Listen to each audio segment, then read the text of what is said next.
elnuestra.online, plataforma Moodle de la unidad educativa privada Nuestra Señora del Camino.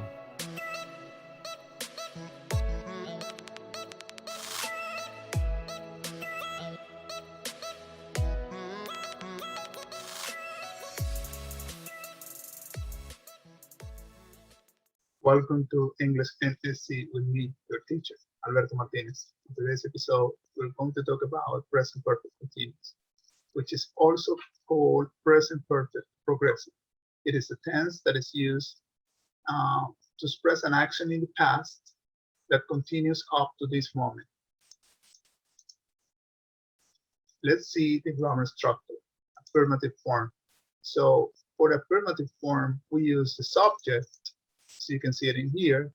Then we use the auxiliary. In this case is have. It would be the auxiliary for I, you, we, and they. Then we use been, which is the past participle of the verb to be. And the verb, the main verb, is in ing form. You can see it here, ing form, the gerund. And then the complement. That is the formula. It is subject, auxiliary, past participle of the verb be, and the verb in ing form, plus the complement. For the third person, which is he, she, or it, we use the subject she in this case, we use has as the auxiliary, we use been, which is the past participle of the verb to be again, the work, the main work, ing form, this is the gerund, and the complement. For the negative form. For the negative form, we use the subject again, but the auxiliary is haven't. That is auxiliary plus not. When the subject is I, you, we, and they. The rest is the same. Be for the past participle of the verb to be. The verb, the main verb in ing form, teaching, so verb plus ing form, and the complement. She, in this case, he, she, it, third person singular, is the subject that we're using, has, the auxiliary, plus not, to create a negative form, being, again, the past participle of being, and the main verb in ing form, which is the gerund. Complement, the same. For the interrogative form question, we move the auxiliary to the beginning. Now the question starts with have. You can see it here. It's a question. We use have, the beginning.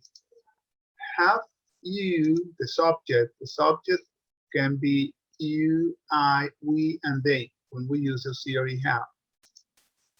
And being, which is a past participle of the verb to be, the ing form of the verb, gerund form, and the complement. That is the structure for the question.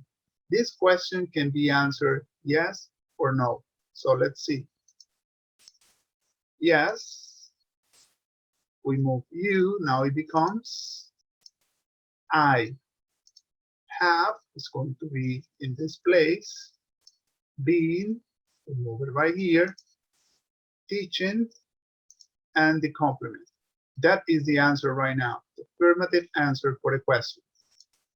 Now we have another question, but with the third person, she. Remember that the third person is he, she, it. The auxiliary, in this case at the beginning, has, because it is a question. So auxiliary, subject, she, the past participle of be, being, working, which is the main verb in ing form, gerund, and the complement. How do you answer this question? Let's imagine that the answer would be negative. So we say, no. We move the subject first right now, the auxiliary, and then we complete with the rest of it. Being, this is negative, don't forget, this NT represents not. Being, working for a long time. That is a negative answer. The only difference is that we have to add N apostrophe T to represent the negative form. In this case, it's affirmative. You don't have to write N apostrophe T. Well, see you on the next episode. Take your note. Bye-bye. elnuestra.online